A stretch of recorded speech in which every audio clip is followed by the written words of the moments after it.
আসসালামু আলাইকুম রহমতুল্লাহি ওবারাকাতুহু। আশা করি আল্লাহ সুবহানাহু ওয়া তাআলার রহমতে আপনারা সবাই অনেক অনেক ভালো আছেন।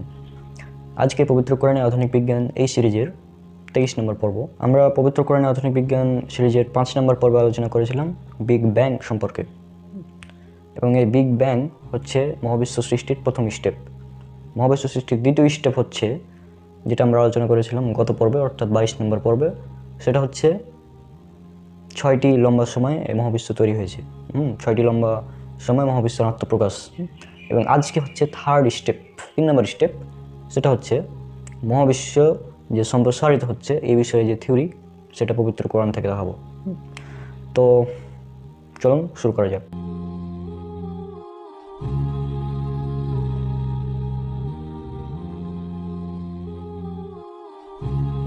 মহাবিশ্বের এই মহাসম্প্রসারণ তত্ত্ব বা সম্প্রসারণ, মহাবিশ্ব যে সম্প্রসারণ হচ্ছে, এই থিওরিটা সর্বপ্রথম দিয়েছিলেন আলবার্ট আইনস্টাইন। কিন্তু সে সময় এটা কেউ অ্যাকসেপ্ট করেনি, বা অন্য কোনো বিজ্ঞানী সেটা অ্যাকসেপ্ট করেনি। কারণ সে সময় মানুষ বিশ্বাস করতো যে মহাবিশ্ব হচ্ছে স্থির, বাড়ে না বা কমে না। তারা বিশ্বাস করতো মহাবিশ্বটা স্থির, যেভাবে আছে সেভাবে। এই জন্য আলবার্ট আইনস্টাইনের থিওরিটা সে সময় অ্যাকসেপ্ট করেনি। পরবর্তীতে 20 শতাব্দীর গোড়ার দিকে রাশিয়ান পদার্থবিদ আলেকজান্ডার ফ্রাঙ্ক ম্যান এবং বেলজিয়ামের মহাবিশ্ব তত্ত্ববিদ জিওর্ড লিমেট্রি একটি থিওরি দিয়ে বা তাত্ত্বিকভাবে গণনা করে দেখেন যে মহাবিশ্ব সময়ের সাথে সাথে সম্প্রসারিত হচ্ছে, অর্থাৎ মহাবিশ্ব অবিরত গতিশীল অবস্থায় আছে। এটি সময়ের সাথে সম্প্রসারিত হচ্ছে তো হচ্ছেই। আর মহাবিশ্ব সময়ের সাথে সাথে সম্প্রসারিত হচ্ছে তো হচ্ছেই। তারা এই গণনার মাধ্যমে এটা বের করেন। এরপর 1929 সালে এই ব্যাপারে পর্যবেক্ষণমূলক তথ্যের মাধ্যমে এই ব্যাপারে একটি নিশ্চিত প্রমাণ প্রতিষ্ঠা করেন আমেরিকান জ্যোতির্বিদ বিজ্ঞানী এডউইন হাবল। তিনি তার একটি টেলিস্কোপ দিয়ে, যেটাকে আমরা হাবল টেলিস্কোপ নামে চিনি, সেই টেলিস্কোপ দিয়ে এটি পর্যবেক্ষণ করে দেখেন যে মহাবিশ্বের প্রতিটি নক্ষত্র এবং নক্ষত্রমণ্ডলী একে অপর থেকে দূরে সরে যাচ্ছে। এবং এরপর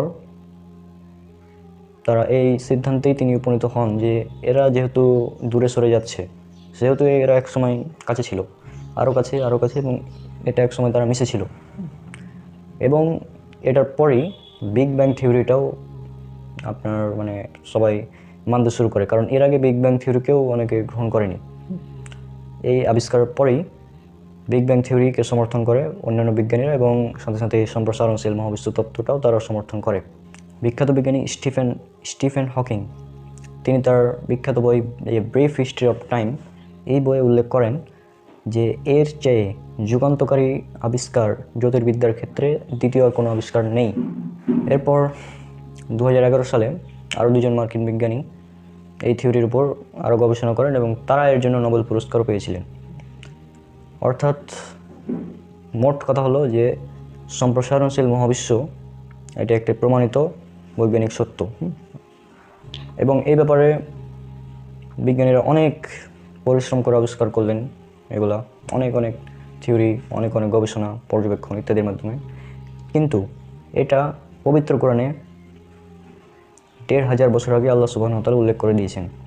এবার আমরা দেখি পবিত্র কোরআনে সেই তথ্যটি কোথায় উল্লেখ করা আছে। এটা উল্লেখ করা আছে সূরা জারিয়াত, সূরা নম্বর 51, আয়াত নম্বর 47। এই আয়াতে আল্লাহ সুবহানাহু ওয়া তাআলা বলছেন, والسماء بنيناها بأيد وإنا لموسعون। আমি নিজ ক্ষমতা বলে মহাবিশ্ব সৃষ্টি করেছি এবং আমি এর সম্প্রসারণকারী। অর্থাৎ আল্লাহ সুবহানাহু ওয়া তাআলা নিজ ক্ষমতা বলে মহাবিশ্ব সৃষ্টি করেছেন এবং তিনিই এর সম্প্রসারণ করছেন।